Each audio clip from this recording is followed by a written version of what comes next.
दिनांक 24 मार्च 2025 को दरभंगा में कांग्रेस की पलायन रोको नौकरी दो यात्रा का नेतृत्व युवा नेता कन्हैया कुमार के द्वारा किया गया, जिसका आम नागरिकों के साथ कांग्रेस कार्यकर्ताओं ने जगह जगह पर जोरदार स्वागत किया।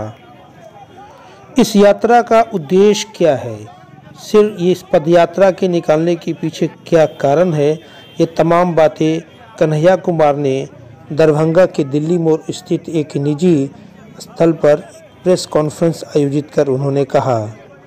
इस यात्रा में उनके साथ राष्ट्रीय नेता पवन खेरा, अभय दुबे और बिहार कांग्रेस के वरिष्ठ नेता डॉक्टर मदन मोहन झा भी शामिल थे। तो चलिए आपको इस प्रेस कॉन्फ्रेंस की वो झलकियाँ दिखाते हैं जिसमें उन्होंने स्पष्ट रूप से इस यात्रा के कारणों को बताया।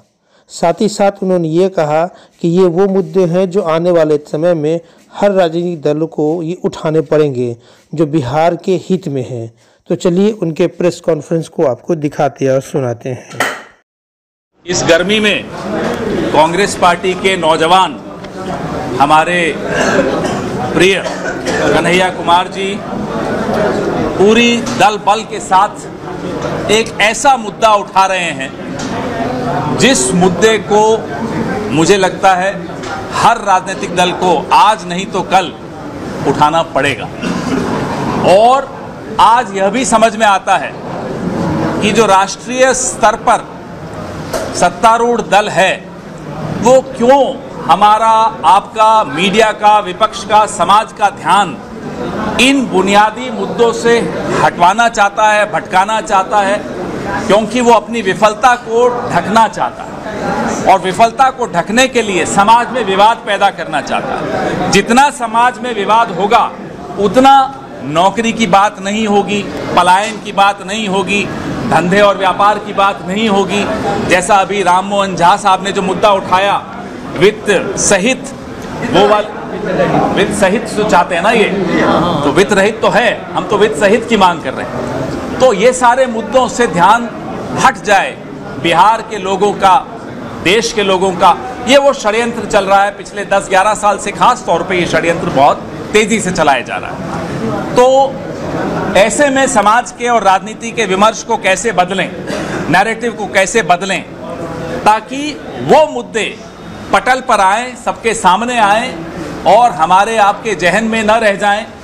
मुद्दे वो चुनाव के भी बने। वो कौन से मुद्दे हैं?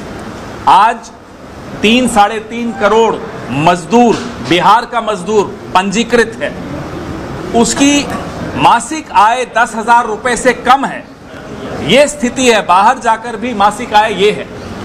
और जिस बिहार ने पूरे देश को दिशा दिखाई, आज उस बिहार का नौजवान संघर्ष कर रहा हो, उसकी आवाज तक राजनीतिक दल न उठाएं, ये उसके साथ दोहरी मार है, दोहरा अन्याय है। तो इसलिए मैं कन्हैया कुमार जी आपको, NSUI को और यूथ कांग्रेस को और पूरे कांग्रेस संगठन को बधाई भी देता हूं। आपकी राह आसान नहीं है, कठिन रहा है। पसीना जहां आप बहा रहे हो, बिहार उस पसीने की कीमत आपको जरूर देगा, कांग्रेस को देगा और तमाम राजनीतिक दलों को आप मजबूर करेंगे कि उन्हें इस चुनाव से पहले अपनी नीति स्पष्ट करनी पड़ेगी। बिहार के नौजवान के लिए उनकी नीति क्या है, बिहार के मजदूर के लिए उनकी नीति क्या है, बिहार के विद्यार्थियों के लिए उनकी नीति क्या है। Doctor Nawaz dental, skin, hair and laser clinic Darbhanga.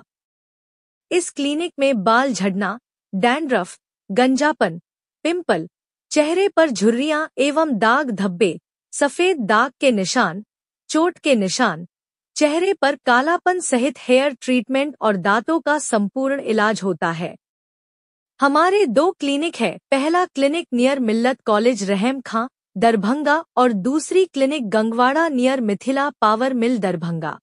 ये प्रेस कॉन्फ्रेंस हम लोग पलायन रोको नौकरी दो यात्रा की तरफ से करते हैं रोज, और आज हमारे लिए बहुत खुशी की बात है कि हमारे राष्ट्रीय नेता और मीडिया डिपार्टमेंट के चेयरमैन पवन जी मौजूद हैं, अभय जी मौजूद हैं, साथ में जो है हमारे प्रवक्ता हैं स्टेट के, नेशनल के और तमाम नौजवान साथी मौजूद हैं। तो इस यात्रा की प्रेस कॉन्फ्रेंस में जो हमारा मेन मुद्दा है, पलायन का सवाल, नौकरी का सवाल, शिक्षा का सवाल, सामाजिक सुरक्षा का सवाल, उसको तो उठाते ही हैं, लेकिन जिस भी ज़िले में जाते हैं उस ज़िले से जुड़ा हुआ जो स्थानीय सवाल होता है उस पर भी बात रखते हैं। मसलन जब भितिहरवा से ये यात्रा शुरू हुई तो पहला प्रेस कॉन्फ्रेंस जो है वो पेंडिंग भर्ती के ऊपर किया गया। आप देखे होंगे, अगर आज हमारी यात्रा को आपने कवर किया होगा तो आगे आगे नौजवान चलते हैं जिनका भर्ती कंप्लीट हो गया, सब कुछ हो गया, फिजिकल हो गया, मेडिकल हो गया, लेकिन उनको ज्वाइनिंग लेटर नहीं दिया गया है। ऐसे 1.5 लाख से ज़्यादा स्टूडेंट हैं, वो लोग हमारी यात्रा में चल रहे हैं। तो पहला दिन उनका प्रेस कॉन्फ्रेंस हुआ। दूसरा दिन आप देखे होंगे कि आए दिन कहीं ना कहीं पेपर लीक होता है, तो नीट का जो पेपर लीक हुआ था उससे जो प्रभावित स्टूडेंट थे उनका प्रेस कॉन्फ्रेंस हुआ। तीसरा दिन जो है पलायन पे प्रेस कॉन्फ्रेंस हुआ। चौथा दिन जो है वो रीगा के मजदूर मिलों का प्रेस कॉन्फ्रेंस हुआ। पांचवा दिन जो है वो ऑटो चालक संघ, जिसमें महिला चालक हैं, उनका प्रेस कॉन्फ्रेंस हुआ। इस तरह से हम रोज स्थानीय मुद्दा उठाते हैं। और आज जो हमारे शिक्षक साथी हैं कहते हैं कि बिना गुरु के भारत विश्व गुरु कैसे बनेगा, और गुरुओं की हालत क्या है?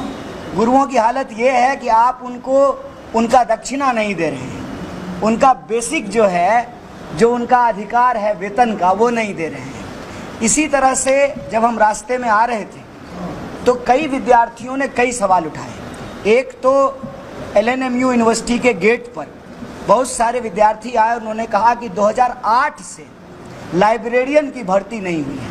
उस डिपार्टमेंट से जो पढ़े हुए लोग हैं, जिनके पास डिग्री है, उनका बहाली नहीं किया गया है। वो लोग आकर के अपना मांग पत्र सौंपे।